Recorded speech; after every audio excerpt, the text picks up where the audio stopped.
రంగారెడ్డి జిల్లా షాద్నగర్లో దళిత మహిళలను విచారణ పేరుతో హింసించిన పోలీసులను విధుల నుండి తొలగించాలని కాంగ్రెస్ సీనియర్ నాయకురాలు ఇందిరా శోభన డిమాండ్ చేశారు.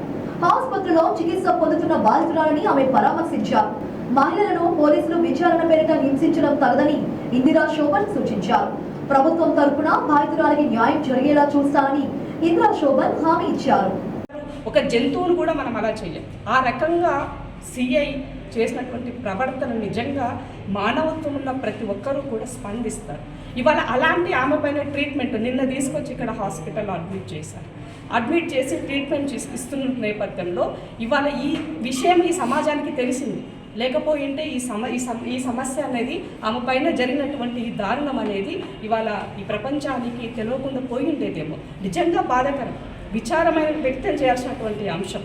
ఇవాళ దళితులు అంటే అంత చిన్న చూప, ఒక మహిళ అంటే అంత చిన్న చూప పోలీసు వాళ్ళకి అడుగుతున్నానని.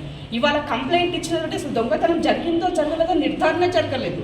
నీకు 6 తరువాత నీకు పోలీస్ స్టేషన్కి మహిళను తీసుకుపోయి ఉంచుకునే నైతిక హక్కు నీకు ఎక్కడిది?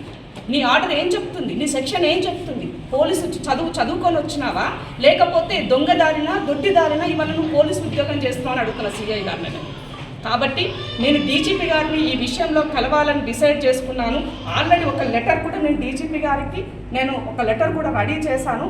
ఇది అతన్ని పూర్తిగా డిస్మిస్ కాదు, ఇప్పుడు ఆల్రెడీ సిఐ గారిని కానిస్టేబుల్ ఒక 4 బాధ్యులను చేసి డిస్మిస్ చేశారు. సో డిస్మిస్ కాదు, రిమూవల్ చేయాలి, ఉద్యోగం నుంచి వాళ్ళని తొలగించాలి. ఇలా మళ్ళీ ఒక తప్పు చేయాలంటే ఏ పోలీసు వ్యవస్థలో ఉన్న ఏ చిన్న వ్యక్తి కూడా, ఏ చిన్న అధికారి కూడా సాహసించొద్దు.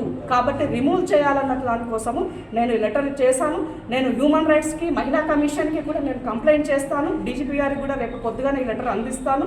తప్పకుండా నేను తన అపాయింట్మెంట్ కూడా ఇవాళ తీసుకున్నాను. కానీ తనను కలిసిన తర్వాత తన బాధ ఎందుకు తెలుసుకున్న తర్వాత మనం ఎవరిని బాధ్యత చేయాలన్న ఉద్దేశంతోనో నేను తనకి ఇవ్వలేదు. ఈ విషయంలో దాంట్లో ఉన్నటువంటి పూర్తి ఒకే ఒక ఉమెన్ ఉండింది. ఆమె కూడా ఈమెను కొడుతుంటే భరించలేక ఆ ఆఫీసర్ వెళ్ళిపోయింది. నా ఉద్యోగం పోయినా పర్వాలేదని అమ్మాయి అక్కడి నుంచి వెళ్ళిపోయింది. ఒక ఉమెన్గా నేను ఆమెకి అప్రిషియేట్ చేస్తున్నాను. కానీ ఆమె హయ్యర్ అఫీషియల్స్ని చెప్పు ఉండాల్సింది. ఆమె చెప్పకుండా పోవడం ఆమె చేసినటువంటి తప్పు. రెండో విషయము, వాళ్ళని రిమూవ్ చేసే బదులు కంప్లైంట్ ఎవరైతే ఇచ్చినారో కంప్లైంట్ ఇచ్చిన వ్యక్తికి పోలీస్ వాళ్ళ మధ్య ఏమైనా లావాదేవీలు జరిగినాయా, అంత ప్రెజర్ ఈ విషయంలో చేయాల్సినటువంటి అవసరం ఏముండింది. కాబట్టి కంప్లైంట్ ఇచ్చిన వ్యక్తిని కూడా నేను ఈ సందర్భంగా అరెస్ట్ చేయాలని చెప్పేసి ఇంత దాష్టికంగా ఆమెను కొట్టించాల్సినటువంటి అవసరం ఏమొచ్చింది, చర్యలు చేయాల్సినటువంటి అవసరం ఏమొచ్చిందని నేను డిమాండ్ చేస్తున్నాను. తప్పకుండా ఈ ప్రభుత్వంలో, ప్రజాపాలన ప్రభుత్వంలో మహిళలకి న్యాయం జరుగుతుంది, దోషులకి శిక్ష పడుతుంది. రీసెంట్గా ఒక వ్యక్తి గతంలో ఎన్నడో ఒక అమ్మాయిని రేప్ చేసినటువంటి ఘటనలో ఫాస్ట్ ట్రాక్ కోర్టు ద్వారా మొన్ననే శిక్ష కూడా పడింది. ఇలాంటి శిక్షలు తప్పకుండా ఈ ప్రభుత్వ హయాంలో జరుగుతాయి. ఇలాంటి ఇన్సిడెంట్లు మరొకసారి ఇంకా ఎక్కడ కూడా జరగకుండా, పునరావృతం కాకుండా తప్పకుండా ఈ ప్రభుత్వం యాక్షన్ తీసుకుంటుందన్న నమ్మకం ఉంది. అందుకే డీజీపీ గారికి కూడా నేను ఇవ్వబోతున్నాను. ఆ కుటుంబానికి ఈ ప్రభుత్వం తరఫున తప్పకుండా అండదండగా ఉంటుంది. అందుకే తనకు మెరుగైనటువంటి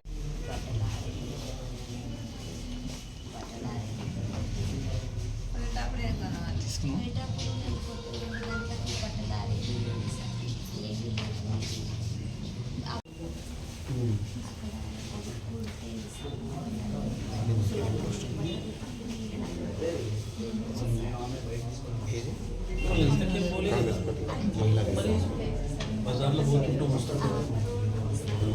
వాళ్ళది కాదు కదా, మనం ఏదో పని మీద పోతాం వస్తుంటాం.